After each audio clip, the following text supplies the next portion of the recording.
Hi friends, சின்ன மருமகள் அடுத்து என்ன நடக்க போகுதுன்றது இந்த ஒரு வீடியோவில் ஒரு குட்டி பிரமோவா பார்க்கல வாங்க. எங்க குழந்தைக்கு காது குத்துற விஷயமா மோகனம் இருந்துட்டு இந்த மாதிரி குழந்தைக்கு வந்து ஒரு வருஷம் ஆயிடுச்சு, காது குத்துனுங்க 2 பேருக்குன்றாங்க. அம்மா இல்லைன்றாங்க. அதுக்கப்புறம் மலர் இது விஷயமா தமிழ் செல்வி கிட்ட பேசுமான்றாங்க. 2 குழந்தைக்கு நம்ம காது குத்தணுன்றாங்க. இப்படியே விட்டு வைக்க கூடாதுமான்றாங்க. ஏன்னா அதாவது அந்தந்த நேரத்துல முடிச்சாதான் சரியா வரும்ன்றாங்க. அதனால இது விஷயமா பேச ஒரு நல்ல முடிவு எடுக்கட்டும்ன்றாங்க. சரிங்க மாமான்றாங்க. அதுக்கப்புறம் தமிழ் செல்விக்கு கால் பண்றாங்க. சொல்லுங்க அக்கான்றாங்க. இது மாதிரி குழந்தைக்கு காது குத்தலான்னு சொல்லிட்டு வீட்டுல எல்லாம் பேசிட்டு இருக்காங்க தமிழ்ன்றாங்க. இதை கேட்டுட்டு யாரை கேட்டுக்க இந்த முடிவெல்லாம் எடுத்துட்டு இருக்காங்கன்றாங்க. தமிழ்ன்றாங்க. இல்ல ஒரு வருஷம் ஆயிடுச்சுல, அதான் காது குத்துறத பத்தி. ஒரு வருஷம் ஆனா காது குத்துறதுன்றது அது என்னுடைய முடிவு காண்றாங்க. நான் தான் முடிவு எடுப்பேன். எல்லா முடிவுமே அவங்களே எடுத்துட்டு இருந்தா எப்படி காண்றாங்கக்கா? என்னக்கா அவங்க என்ன நினைச்சிட்டு இருக்காங்க மனசுல சொல்லி வைங்கக்கான்றாங்க. சும்மா தேவையில்லாம இது மாதிரி எல்லாம் பண்ணிட்டு இருந்தாங்கன்னு வச்சுக்கோக்கா, நான் என்ன பண்ணுவேனே தெரியாதுன்றாங்க. நானும் போனா போட்டுன்னு பார்த்தா ரொம்பவே ஓவரா போயிட்டு இருக்காங்கன்றாங்க.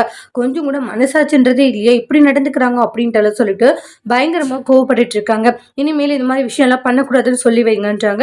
என் குழந்தைக்கு எப்ப காது குத்தணும், என்ன பண்ணணும்ன்றது எனக்கு தெரியும் சரிங்களா. இனிமேல் வந்து இந்த மாதிரி விஷயத்துல அவங்க தலையிட வேண்டாம்னு சொல்லுங்கன்றாங்க. தமிழ் என்ன தமிழ் இப்படி பேசிட்டு இருக்கன்றாங்க. அக்கா என்னக்கா பேசிட்டு இருக்க, நான் சரியாதாங்க பேசிட்டு இருக்கேன்றாங்க.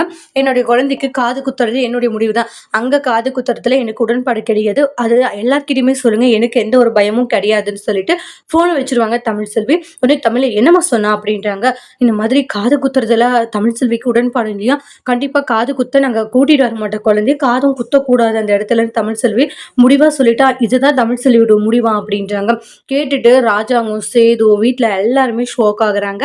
அதோட இந்த ப்ரமோவை முடிச்சிருக்காங்க. இனி வரக்கூடிய எபிசோட்ல என்ன மாதிரி ஒரு டோஸ்ட் வரப்போகுதுன்னு வெயிட் பண்ணி பார்க்கலாம். இந்த வீடியோ பிடிச்சிருந்தா லைக் பண்ணுங்க, கமெண்ட் பண்ணுங்க, ஷேர் பண்ணுங்க. மறக்காம நம்ம சேனலை சப்ஸ்கிரைபர் பண்ணிக்கோங்க. Thank you friends.